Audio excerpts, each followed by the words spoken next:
जय हिंद, जोहार झारखंड। मैं शमशाद आलम। आज जिस मुद्दे पे बात करने वाले हैं वो मुद्दा है कि पिछले टाइम में हमने एक वीडियो बनाया था। उस वीडियो में इस बात को हम कहे थे कि मतलब अखिलेश सिंह यादव, तेजस्वी यादव या फिर जो है कि वर्तमान के मुख्यमंत्री झारखंड के हेमंत सोरेन, इन सभी लोगों से बड़ा नेता जो है वो जयराम महतो है। उसके बाद जब हम अपने यूट्यूब में चैनल में अपलोड किए, उसके बाद काफी ज्यादा कमेंट आया, काफी ज्यादा लोग को बहुत कुछ बोले। कुछ लोगों का कहना था कि ये बिल्कुल गलत है, ऐसा नहीं है, जयराम महतो अभी नया नया है। लेकिन चलिए चलते और सारी बात को विस्तार रूप से समझते हैं कि आखिर जो है कि क्यों जयराम महतो इन सभी नेताओं से बड़ा है। ये मैं बात सिद्ध करने वाला हूं, साबित करने वाला हूं। आप लोग वीडियो में अंत तक बने रहिए। देखिए, आप बात समझिएगा। हम लोग चलते हैं 2024 का झारखंड का विधानसभा चुनाव।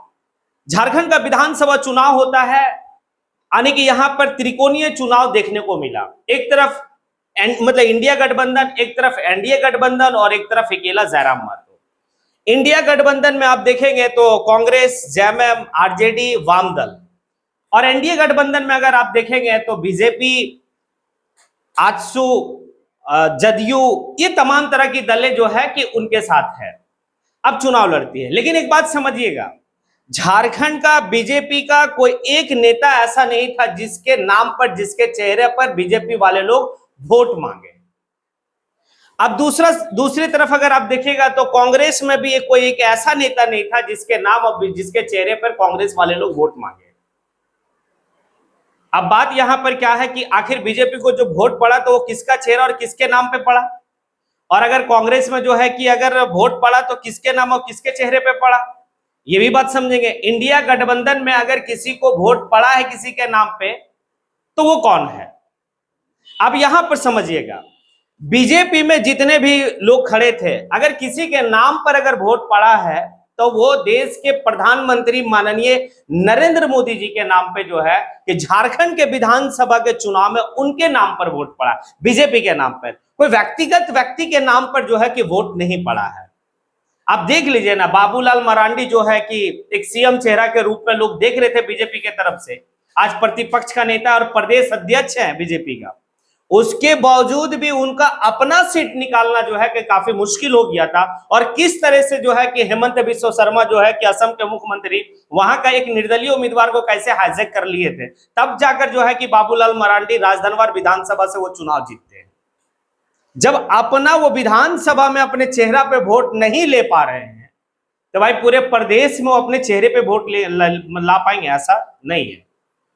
तो बीजेपी का सबसे बड़ा चेहरा अगर आप देख लीजिए तो उस समय जो है कि बाबूलाल मरांडी, और प्रतिपक्ष नेता जो है कि अमर कुमार मौर्य, चंदन कियारी, उनका भी जो है कि वो मतलब एक बड़ा चेहरा के रूप में लोग उसको देख रहे थे। लेकिन हुआ क्या, खुद ही वो चुनाव हार गए। तो यहां पर एक बात कह सकते हैं 100% कि बीजेपी का जितने भी कैंडिडेट को वोट मिला है वो देश के प्रधानमंत्री माननीय नरेंद्र मोदी जी के नाम पे जो है कि वोट मिला, ये बात सच है। दूसरी तरफ हम आते हैं इंडिया गठबंधन की ओर। इंडिया गठबंधन में चाहे वो जेएमएम हो, कांग्रेस हो, आरजेडी हो, ये तमाम जितने भी दल हैं, ये सभी दल को अगर वोट किसी के नाम पे मिला है तो वो हेमंत सोरेन के नाम पे नहीं है, कल्पना सोरेन के नाम पे नहीं है।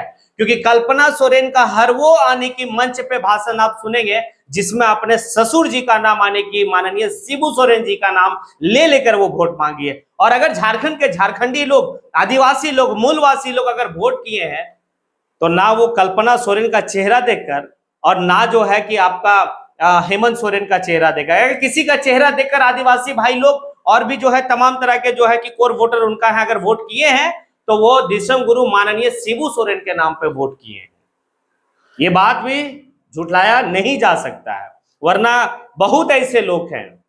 चंपई सोरेन हार गए चुनाव, और भी लोग हार गए चुनाव, यहां पर जो है कि काम के आधार पर भी नहीं मांगा गया, या फिर जो है कि हेमंत सोरेन अपने चेहरा पे मांगा नहीं। हेमंत सोरेन भी जो है कि वर्तमान के मुख्यमंत्री, अगर वो किसी मंच से सभा को संबोधन करते थे तो अपने पिता का नाम, मानी कि झारखंड के दिसम गुरु का नाम, कि किस तरह से झारखंड की लड़ाई लड़े और कैसे जो है कि अलग पाए, ये है।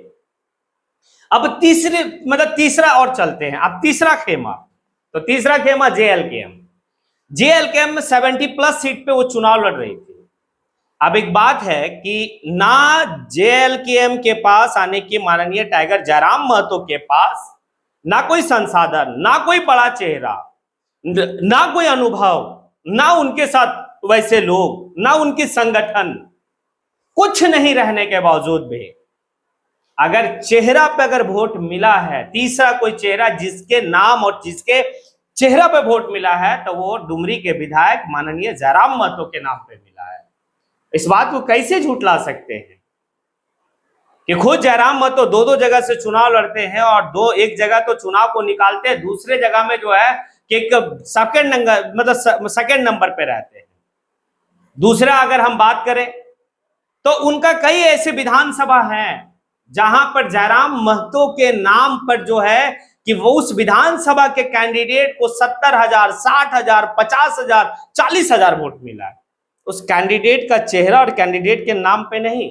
जिस तरीके से अगर आप देखिए रामगढ़ में 70,000 वोट, मांडू में 70,000 वोट, क्या उस कैंडिडेट को आप नाम तक नहीं जानते हैं?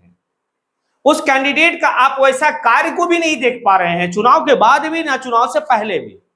उसके बावजूद भी 70,000 वोट लाना कहीं ना कहीं ये दर्शाता है कि जयराम महतो का नाम और जयराम महतो का चेहरा की वजह से जो है उतनी वोट मिला। अगर आप चले जाइए मतलब टुंडी, वहां भी 40,000 प्लस वोट मिलता है। आप अगर चले जाइए गोमिया, जहां पे पूजा महतो, 59,000 वोट मिलता है।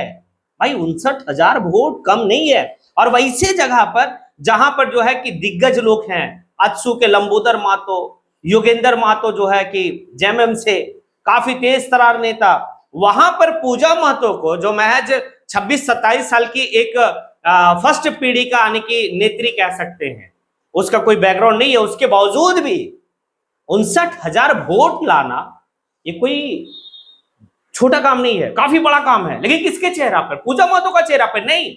पूजा महतो को चेहरा पे वोट मिली नहीं है।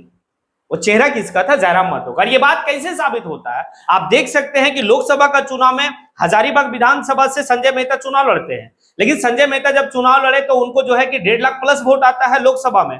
लेकिन जैसे ही जयराम महतो के पार्टी से अलग होकर फिर वो मांडू विधानसभा से चुनाव लड़ता है संजय मेहता, तो भाई संजय मेहता को आने के 700-800 वोट में सिमट गया। आ गया समझ में आखिर किसके चेहरा पर जो है कि वोट मिल रहा था। तो इस एतबार से हम कह सकते हैं कि इस 25 साल का आने की, अगर पिछले 25 साल को अगर आप देखिए तो इस 25 साल में कोई ऐसा नेता नहीं है जिस तरह की जयराम महतो नेता सामने आए हैं। ये बात तो नकारा नहीं जा सकता है। अब सुदेश महतो को देख लीजिए ना, सुदेश महतो का एक बड़ा चेहरा जो है कि झारखंड का चेहरा माना जा रहा था, लेकिन खुद अपने विधानसभा पे अपने चेहरा पे वोट नहीं लाए और वो चुनाव हार गए। जेएमएम के काफी ऐसे लोग हैं या कांग्रेस के काफी ऐसे लोग हैं, आरजेडी के काफी ऐसे लोग हैं जो अपने बलबूते उनको अपना चेहरा पे वोट नहीं मिला।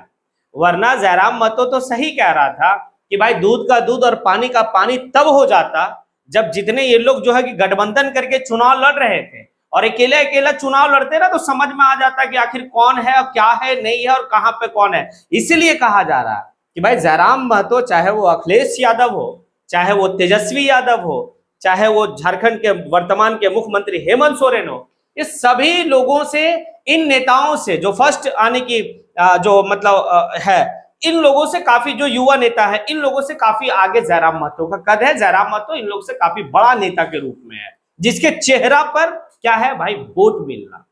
ये बात है। फर्स्ट पीढ़ी वाली बात थी कि भाई कि फर्स्ट पीढ़ी का हम एक ऐसा युवा नेता है जो पिछले 25 साल या पिछले 25 साल के दरमियान में ऐसा नेता नहीं है।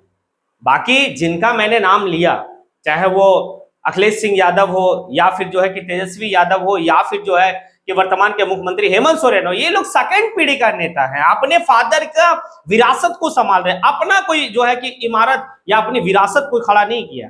लेकिन जयराम महतो झारखंड में अपनी एक जो है कि सल्तनत को तैयार कर रहा है और आज जयराम महतो के चेहरा पर जो है कि वोट मांगा जा रहा है।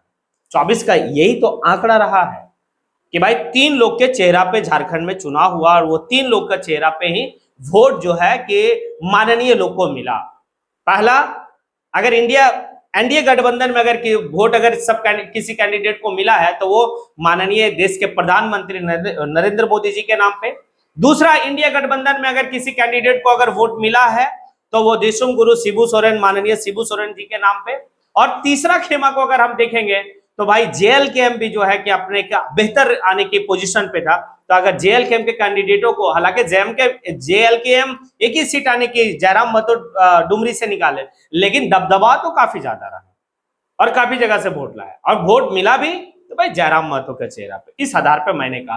अब आप लोगों से सवाल है, क्या मैंने जो पिछले वीडियो बनाया था क्या गलत था, या फिर अगर उस समय अगर मेरी बात अगर आपको नहीं समझ में आया तो हमें लगता है कि इस वीडियो को अगर आप पूरा देखे हैं तो बिल्कुल जो है कि हमारी बात को समझ में आ गया होगा कि कैसे जयराम महतो का जो है कि इन सभी लोगों से बड़ा एक चेहरा है, बड़ा एक नेता है।